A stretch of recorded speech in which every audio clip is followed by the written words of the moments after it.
of us came to this earth, to this existence, with a mission of grow as individuals to master our passions and desires and become the best version of ourselves.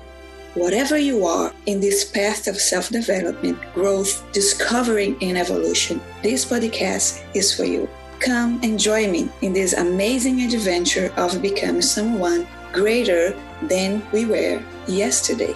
Welcome to the Path to Become podcast. I am your host, Patricia, and I'm honored to have your company in this journey.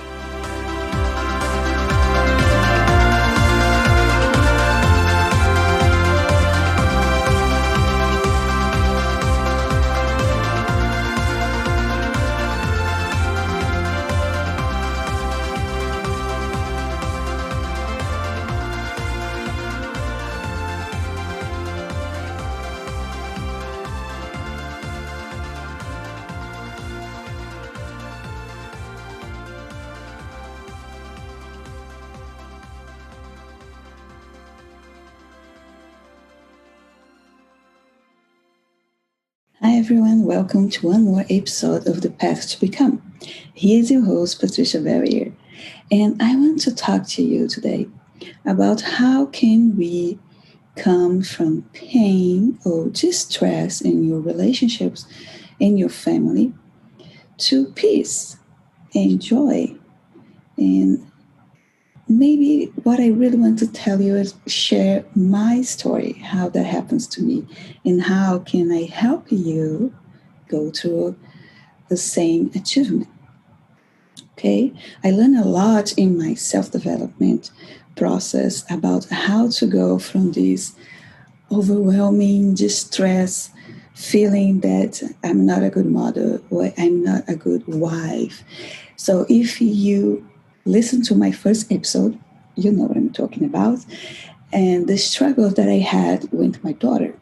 So if you did not listen for the first episode, that's called my aha moment, let me give you a little recap. I was having a very difficult time to engage with my daughter after this birthday of my son. And she was being very jealous and resentful because mom and dad could not spend exactly the same amount of time, meaning 100% of the time, with her anymore. And I was also having postpartum depression. And for me, that situation was very stressful and hard. And connecting to her was being very difficult for me, let's say.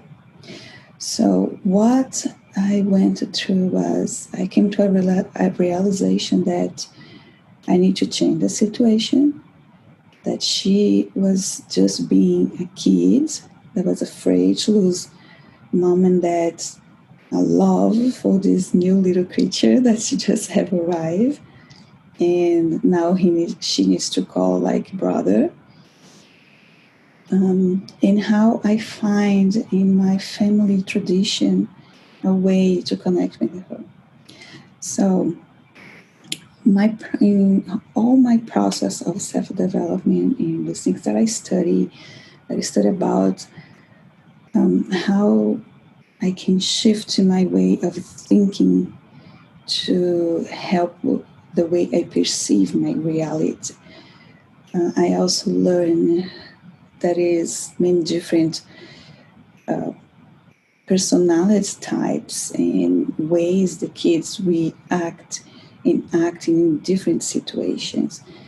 And probably the way that I was interacting with her also was being a big factor on that. So I could learn all those things. And I came to develop, let's say, a little framework that I use to myself even these days, because, our kids start to grow when we finally catch up with what they're doing, the things they like. They change from 3 to 4 years old and everything moves and changes like all of a sudden you love pink and now you hate pink. The other day